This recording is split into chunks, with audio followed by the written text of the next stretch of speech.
Hello বন্ধুরা, তোমরা সবাই কেমন আছো? You can cook with Lucy চ্যানেলে তোমাদের স্বাগত।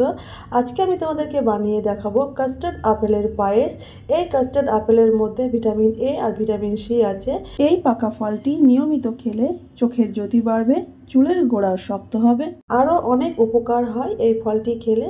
এই ফলটি পাকা অবস্থায় খাওয়ার সময় যতটা সুন্দর লাগে তার চাইতে সুন্দর লাগবে এই ফলের পায়েস বানিয়ে খেলে। এই ফলকে আমরা সীতাফলও বলতে পারি, আর সাধারণ ভাষায় একে আমরা আতা বলে ডাকি। এই সীতাফলের আজকে আমি পায়েস বানাবো। দেখো, তার জন্য নিয়ে নিয়েছি একটা কড়াই, যেখানে আমি দুধ গরম করব। দুধটা যেন তলায় বসে পুড়ে না যায় তার জন্য প্রথমে একটু জল দিয়ে দিতে হবে। এখানে আমি 1.5 কিলো দুধ ইউজ করেছি। দুধটাকে প্রথমেই আমি ঘন করে রেখেছিলাম, আবার ঘন করার জন্য চাপিয়ে দিলাম। এখানে যতটা সীতাফল থাকবে সেই পরিমাপে দুধটা নিতে হবে। এই পায়েসটি বানাবার জন্য বেশি ঘন দুধ লাগবে, তার জন্য আরও ঘন করার জন্য আমি এখন ওভেনে রেখে দিলাম। আর দিয়ে দিচ্ছি কিছুটা গরম মশলা। এই গরম মশলাটাকে একটু থেতো করে নিতে হবে যেন এর ফ্লেভারটা বাইরে বেরিয়ে আসে।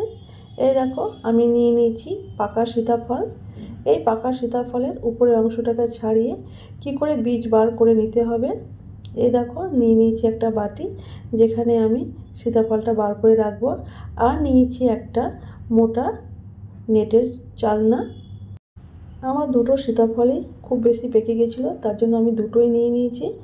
দেখো, এত পেকে গেছে যেন আমার হাতের মধ্যে শক্ত অংশটা ছুটে আসছে। তোমরা যারা প্রথমবার বানাবে তারা একটা সীতাফল নিয়েই ট্রাই করে দেখবে। এইভাবে আমি উপরের শক্ত অংশকে পুরোপুরি ছাড়িয়ে নেব। তারপর একটা চামচের হেল্পে নিয়ে নেব। এটা নেওয়ার পরে তোমরা দেখবে কি সোজাভাবে এর বীজগুলো বেরিয়ে যাচ্ছে। উপরের শক্ত অংশটি কিছুটা চলে এসছে, তাই আমি ছাড়িয়ে রাখছি। এই শক্ত অংশটি মোটেও নেওয়া যাবে না। এই দেখো, এভাবে দেবে দেবে বীজগুলো এক সাইড হয়ে যাবে, আর যেটা সীতাফলের যেটা খাবার অংশ সেটা কিন্তু আলাদা হয়ে যাবে। এই দেখো বন্ধুরা, তোমাদেরকে দেখাচ্ছি। দেখো, এই দেখো আমার বীজটা বেরিয়ে যাচ্ছে। এভাবে এই প্রসেসে আমি সবটাই করে নেব। যদি তোমাদের কাছে এ ধরনের কোনো মোটা চালনা না থাকে তাহলে হাত দিয়েও ছাড়ানো যায়। আমি তোমাদেরকে হাত দিয়েও ছাড়িয়ে দেখাবো কি করে ছাড়াতে হবে। এ দেখো বন্ধুরা, আমার হয়ে গেছে। একে এখন বাটির মধ্যে আমি নিয়ে নেব। দেখো, এটা ভীষণই সুন্দর আর টেস্টি একটা ফল, যার আজকে পায়েস আমি বানিয়ে তোমাদেরকে দেখাবো।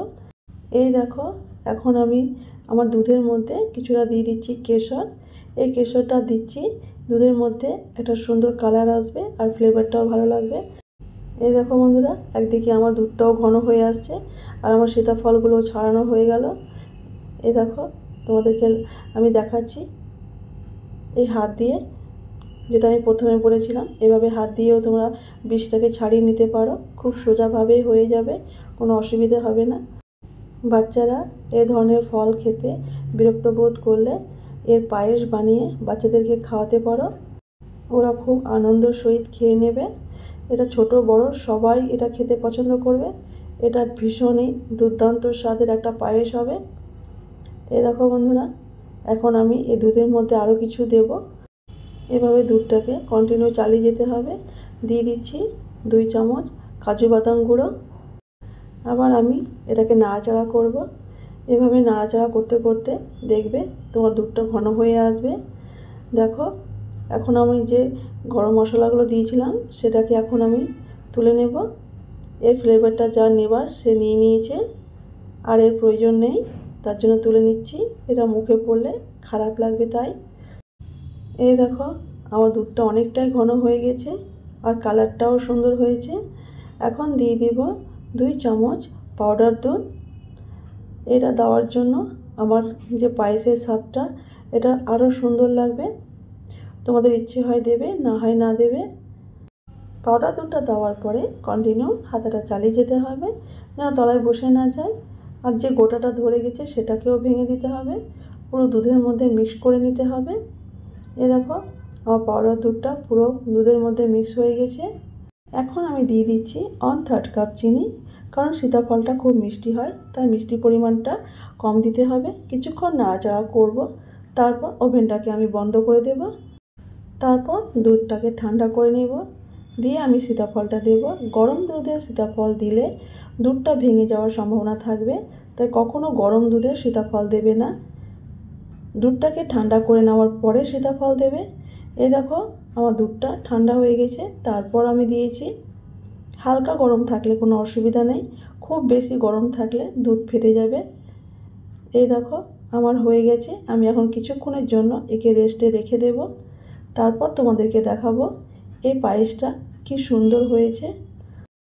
রেস্টে রাখার পর দেখো আমার কি সুন্দর জমে গেছে। যেরকম পায়েস রেস্টে রাখলে জমে যায়, ঠিক সেরকম এটাও যেন আমার জমে গেছে। পুরোটাই খুলে তোমাদেরকে দেখাচ্ছি। এই পায়েসটা যখন আমি বানিয়েছিলাম তো মনে হচ্ছে যেন রসমালাই বানিয়েছি। এই দেখো বন্ধুরা কি সুন্দর লাগছে। এখন কিছুটা বাদাম দিয়ে একে আমি ডেকোরেট করে নেব। এটা তোমরা পারলে করবে, না হলে না করবে, এটা খেতে এমনই সুন্দর লাগবে।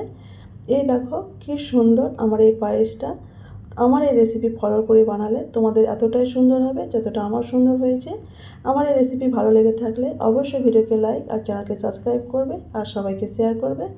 এই দেখো বন্ধুরা তোমরা দেখে বুঝতে পারছো কি সুন্দর। এখন আমি এটাকে তোমাদেরকে তুলে দেখাবো কতটা ঘন আমার এই পায়েসটা হয়েছে। এটা দেখতে যেমন সুন্দর, খেতে ভীষণই দুর্দান্ত। এখন আমি তোমাদেরকে খেয়ে বলে দিচ্ছি বন্ধুরা, অবশ্যই একবার বানিয়ে খেয়ে দেখো, ভুলতে পারবে না। এই ধরনের একটা পায়েস হয়েছে। নতুন ভিডিওতে তোমাদের সঙ্গে আবার দেখা হবে। ততক্ষণের জন্য ভালো থেকো, সুস্থ থেকো। বাই বাই বন্ধুরা।